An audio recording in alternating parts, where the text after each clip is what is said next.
Nabila, a 27-year-old accountant from West Java, had spent years daydreaming about South Korea. The glossy K-drama scenes she watched since high school had built up a magical vision of Seoul, cherry blossoms, modern streets, kind people, and rich history. So when she finally saved enough from her modest job and banding to book a 10-day solo trip, it felt like her childhood dream was finally coming true. Assalamu alaikum warahmatullahi wabarakatuh, she whispered as her plane landed at Incheon Airport. Her eyes shimmered with excitement and gratitude.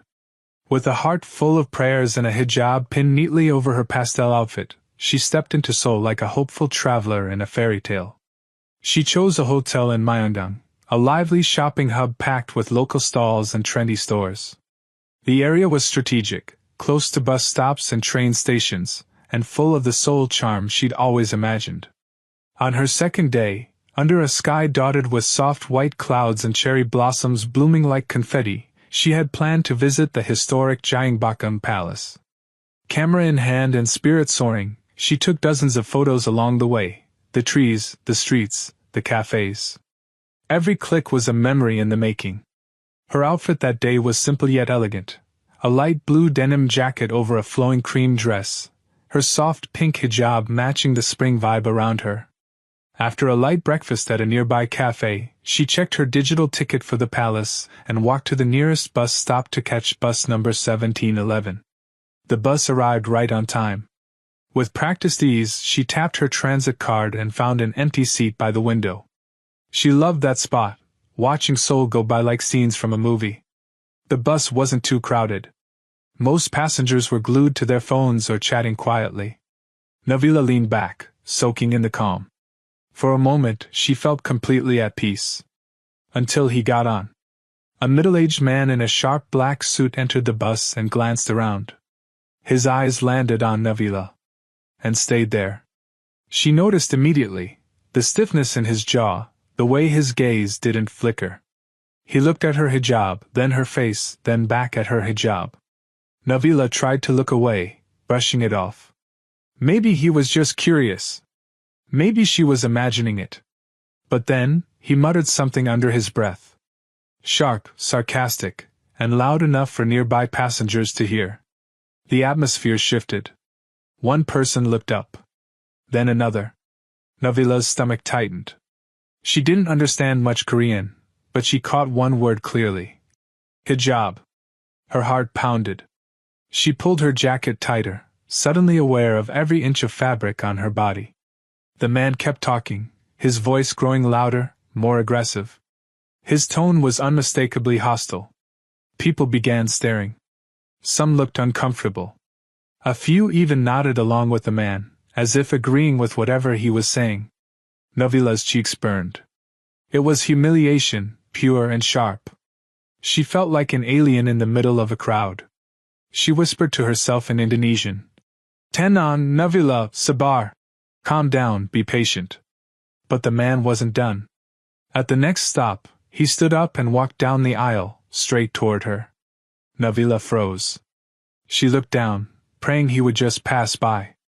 Instead, he stopped next to her seat, raised his voice, and pointed at her hijab.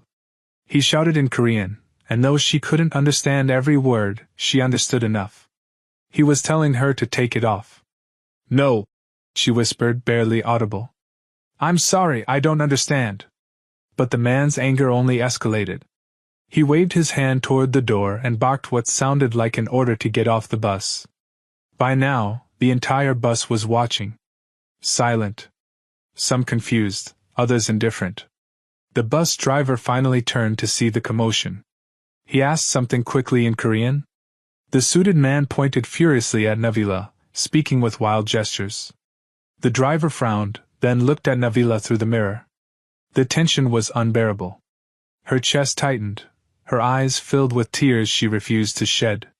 And then, the driver stopped the bus and opened the door.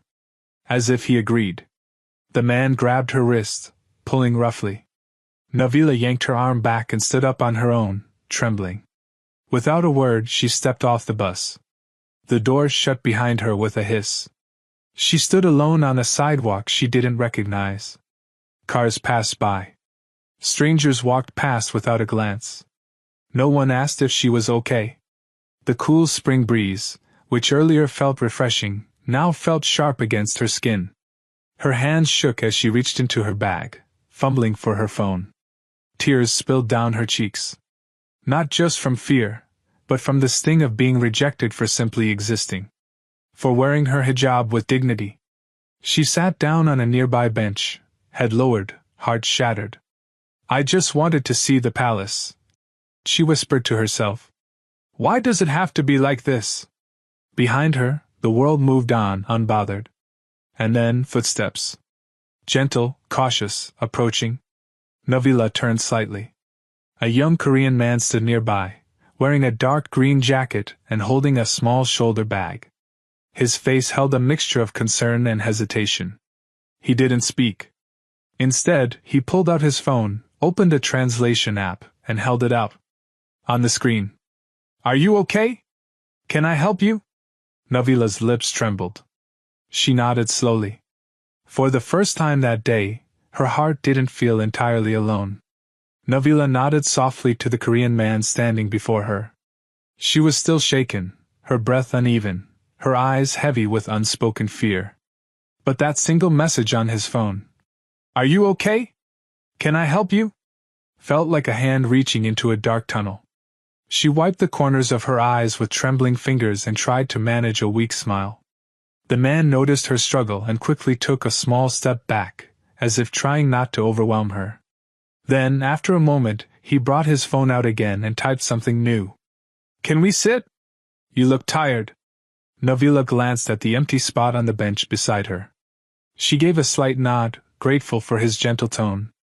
The man sat down, but not too close, keeping a respectful distance. His posture remained calm, his gaze soft.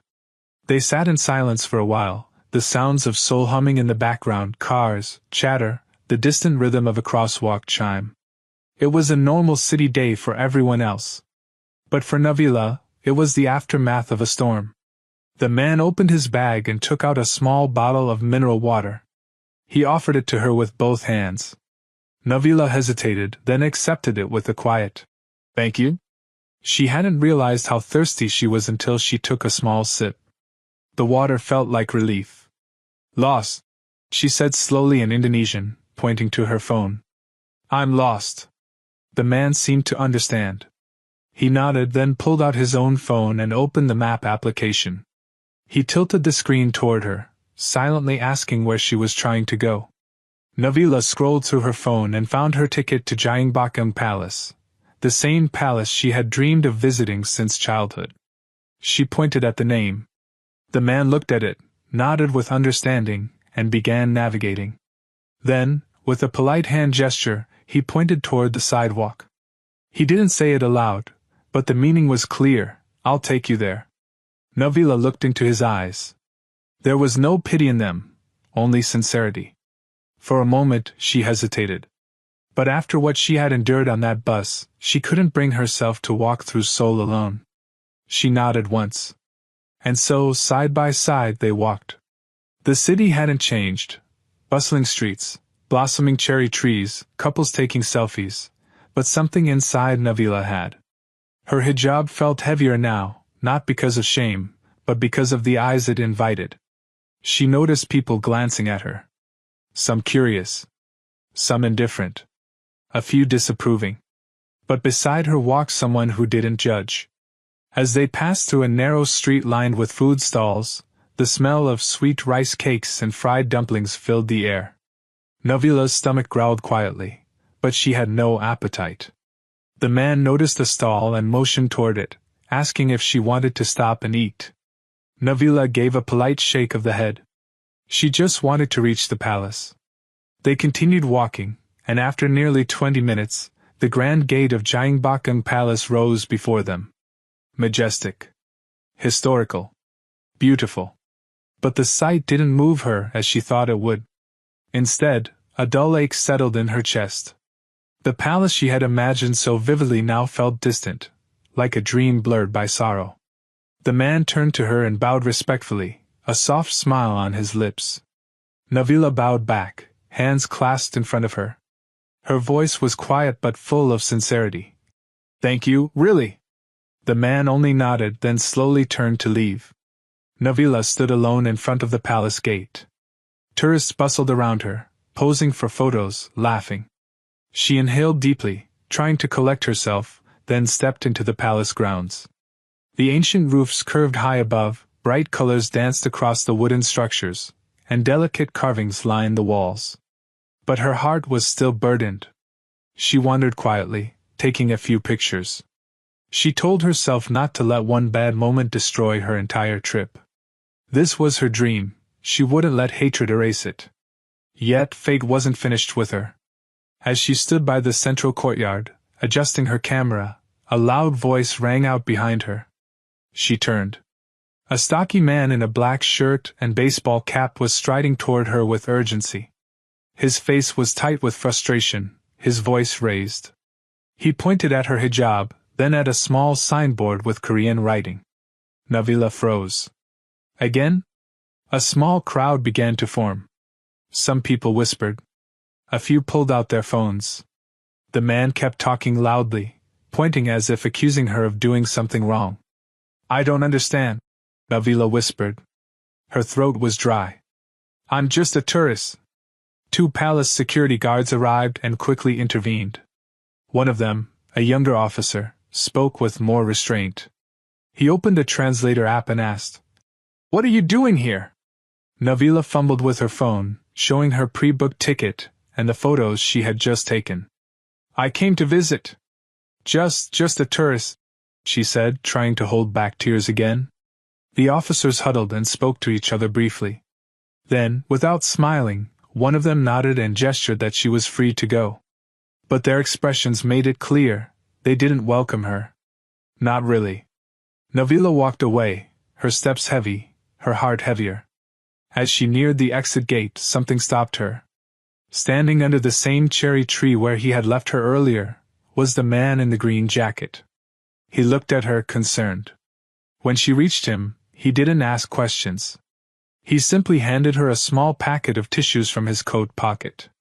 It was such a small gesture, but it broke her. Tears rolled down her cheeks, and she finally let herself feel it all, the fear, the shame, the loneliness, and the relief of being seen. Not as a stranger. Not as a threat. Just as a human being. Nabila sat quietly on a park bench not far from the palace gate, her eyes still damp with tears. She hugged her small sling bag close to her chest, as if it were her only shield from the world. The man in the green jacket sat a few feet away, giving her space, his gaze occasionally flickering toward her, ensuring she was still okay. Even though they hadn't exchanged a single word fluently, his presence spoke volumes. He didn't try to fix anything. He just stayed. Nabila took a deep breath. The late afternoon sun filtered through the branches of a nearby tree, casting golden streaks over the cobblestones. The palace, now behind her, stood like a reminder of everything she had hoped for, and everything that had gone wrong. She opened her phone and stared at the list of places she had planned to visit. Cafes, bookstores, cultural sites. All of them once filled her with excitement. Now they seemed meaningless. Her thumb hovered over the screen. Then the man stood up. He walked over to her gently, holding out his phone again. The translation app loaded a simple sentence. "If you want, I can show you a quieter place." Nabila looked at him. His face held no pressure, just quiet understanding. She hesitated, just for a second, then gave a small nod. They walked slowly along a quieter road that curved behind the palace. The noise of tourists faded, replaced by rustling leaves and birdsong. The street narrowed, framed by tall stone walls and arching trees. Sunlight dappled the ground through the blossoms overhead, and for the first time in hours, Nabila's chest began to loosen. At the end of the path was a hidden garden, small and tucked away, almost forgotten. Only a few locals sat there, reading books or quietly chatting in pairs. A calm oasis in the middle of a city that had been too loud, too cruel. They settled under a large cherry tree. The man removed his bag, opened it, and pulled out a folded piece of paper and a pen. After a moment of thought, he scribbled something and handed it to Nabila. She opened it slowly. Don't let one bad experience ruin your whole journey. There are still many kind people in the world. Nabila stared at the note, her eyes stinging again, but this time, not from pain. She gently folded it and placed it inside her bag as if it were something precious. I really needed that, she whispered to herself. They sat in silence, the peaceful kind. The soft chirping of birds filled the space between them. The breeze carried the scent of wildflowers from the far edge of the garden. Nabila took out her travel journal and wrote a few lines in Indonesian, capturing the moment. Today I was humiliated and healed. All in one day. I met cruelty on a bus, and then kindness under a tree. She paused and looked up at the man beside her. He was sketching something on a scrap of paper, nothing elaborate, just lines and shapes, maybe to pass the time. He noticed her gaze and smiled. It was the first real smile she had seen in Seoul. And somehow, it felt like home. As the sky began to change color, the man checked his watch. He stood, dusted off his pants, and motioned toward the street. Time to go. Nabila stood too, placing the folded note carefully back in her journal. They exited the garden together, walking back to the main road. The noise of the city returned gradually, traffic, voices, music from a street performer. But this time, it didn't pierce her like it had before. When they reached the intersection, the man paused. They had to part ways here. He gave her a small bow, humble, respectful. Nabila returned the bow with both hands pressed together slightly, Indonesian style. Then, almost impulsively, she reached into her journal, tore a blank page, and scribbled something with the pen he had given her earlier. She handed it to him. It read, "Thank you for seeing me. For not turning away." The man looked down at the note and smiled gently, bowing once more before walking away into the crowd. Nabila stood there for a moment, watching him disappear. She didn't know his name. She didn't have his contact. But he had become a part of her journey, someone she'd never forget. The sun dipped low, casting a golden haze over the street. Nabila turned and began walking toward her hotel. Her steps were slower, more grounded. Each one felt like a quiet reclaiming of herself. This city had hurt her. But it had also offered a stranger who reminded her of humanity. Back in her hotel room, Nabila sat by the window overlooking the glowing streets of Myeongdong. She looked at the tiny folded note again. Her heart was still bruised, but no longer broken. She thought of the Qur'an she had brought in her suitcase. She opened it to a verse she had once memorized during a difficult time. Indeed, with hardship comes ease. Surah Al-Inshirah, 94:6. She closed her eyes, whispering a short dua. Not for the people who hurt her, but for the ones who healed her. For the man in the green jacket. For strangers who choose kindness. For the strength to walk proudly in her faith no matter where she was. The next day, she would wake up again in this foreign land. But tonight she had found peace in an unexpected garden, beside an unnamed friend, under the whispering cherry blossoms of Seoul. The next morning, sunlight poured through the hotel window in soft, golden rays. Nabila opened her eyes slowly, still wrapped in yesterday's memories. The emotional storm from the day before had left her drained, but not broken. She sat up, stretched, and let out a long breath. A quiet resolve was beginning to take root in her chest. She had thought of cutting her trip short, of returning to Indonesia early. But something in her heart said no. She wouldn't allow fear to rewrite her story. As she stood in front of the hotel mirror tying her hijab, she chose a soft lavender color, gentle but proud. Her hands moved more steadily today. She was still healing, but no longer afraid to be seen. She stepped outside, the crisp air of Seoul wrapping around her like a reminder of everything yet to be discovered. The streets were bustling with morning activity. Office workers hurried along with coffee in hand. Vendors opened their stalls, the aroma of breakfast pastries wafting through the air. She walked slowly, feeling each step. The plan was to visit a peaceful tea garden she had bookmarked on her itinerary. But midway, her phone buzzed. It was a message from her closest friend in Bandung. How are you, Nabila? Ready to come home? Nabila smiled softly, thumbs hovering above the keyboard. Then she typed. Not yet. I've learned too much to leave now. This journey is more than just sightseeing. It's personal now. She sent it and put the phone away, choosing to be present in the moment. Her path took her past a small bookstore tucked between modern buildings. The display window had Korean novels and travel books, but one caught her attention, a photo book titled Faces of Seoul. Intrigued, she stepped inside. The bookstore was quiet, almost sacred. Nabila ran her fingers across the spines of the books, inhaling the faint scent of paper and ink. She flipped through the photo book, pausing on an image of a hijabi woman sitting at a bus stop. Her expression was calm, unfazed by the people around her. Nabila stared at the picture, feeling a surge of silent solidarity. Someone else had been here, visible, firm in her faith, and the world hadn't swallowed her whole. She bought the book. Walking back out, she felt lighter. Soon, she reached a nearby subway station. Her next stop, a hidden tea house in Bukshan Hanak village, known for its traditional wooden houses and serene atmosphere. The subway was clean and efficient. As she sat on the train, she noticed a few stares. Some subtle, others more direct. But she no longer flinched. She met their eyes with quiet strength, not defiance. At the next station, a woman boarded with a small child. The little girl, no older than 5, kept glancing at Nabila with wide, curious eyes. Nabila smiled gently. After a few moments, the girl leaned toward her mother and whispered something. The mother smiled and nodded toward Nabila. Pretty color, she said in English, pointing at the hijab. Nabila's heart warmed. Thank you, she replied.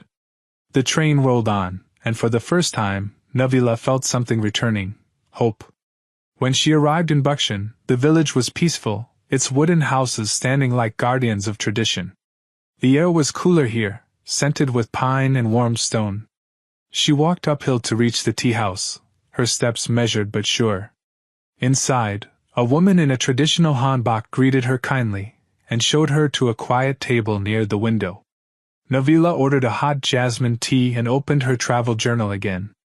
She began to write. Today, I saw myself in a photograph. A stranger but familiar. The world may judge, but I choose not to hide. I wear my hijab not to provoke, but to honor my soul. The tea arrived.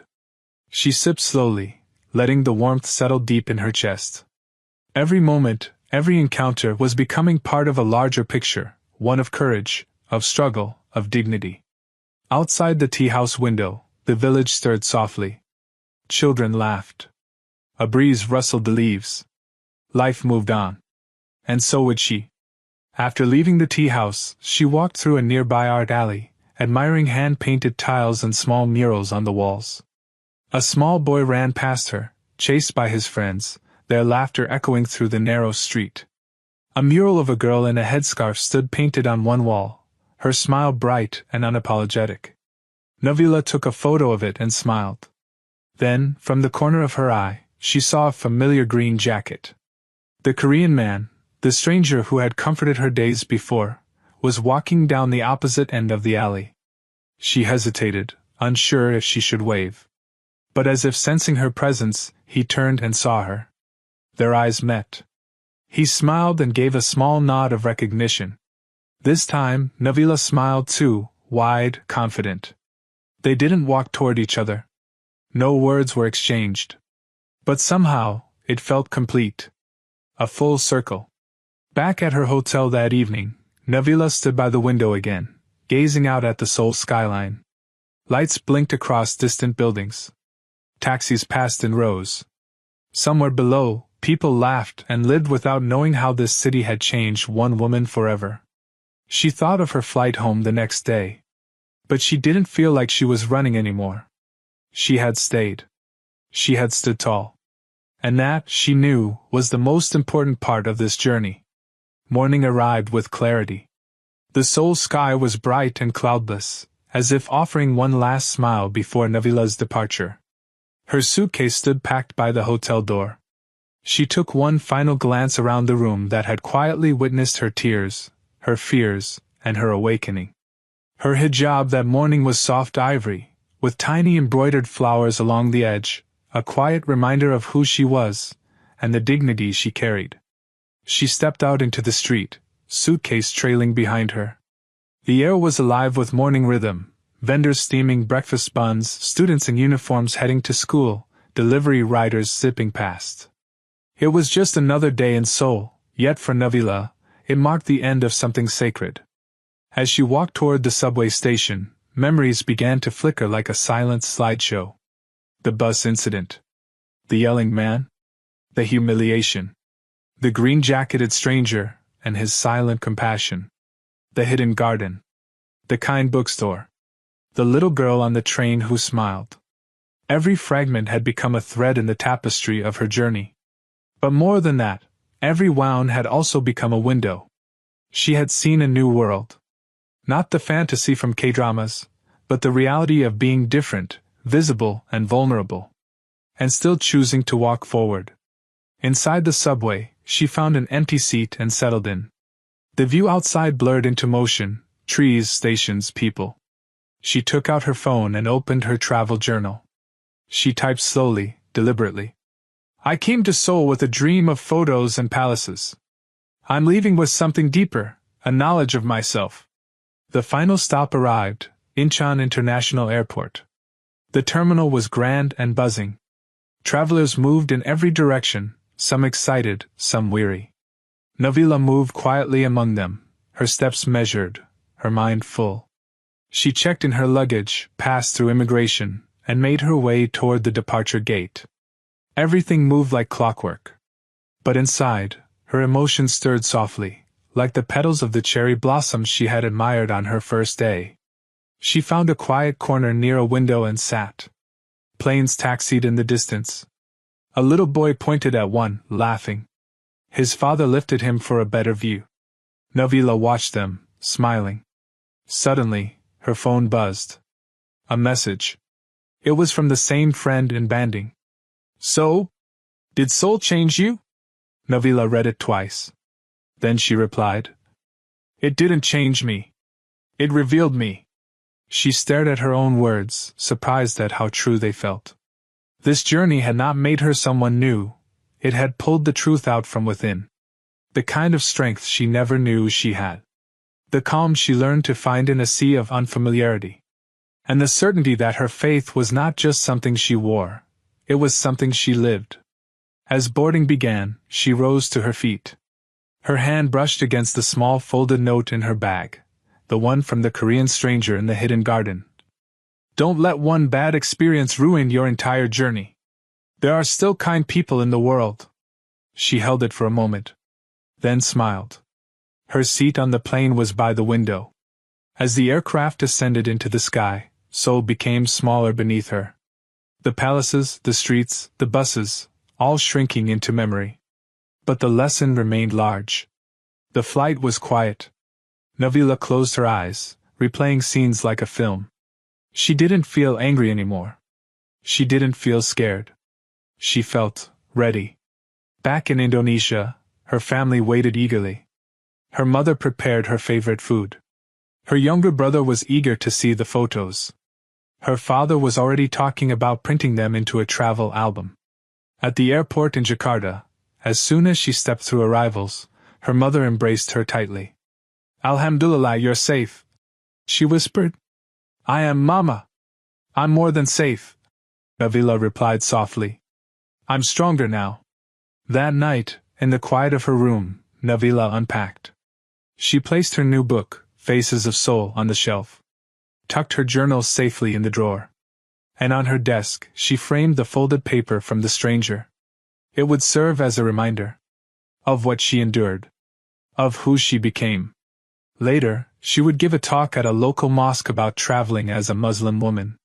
She would tell her story with honesty, about the challenges, the pain, the kindness of strangers. She would say, sometimes you don't travel just to see the world. Sometimes the world shows you yourself. Her voice would tremble, but her eyes would be firm. She would inspire others, Women like her, who feared being judged, mistreated, or unseen. And they would listen. Because Nabila had walked that road. And she had returned not with souvenirs, but with strength.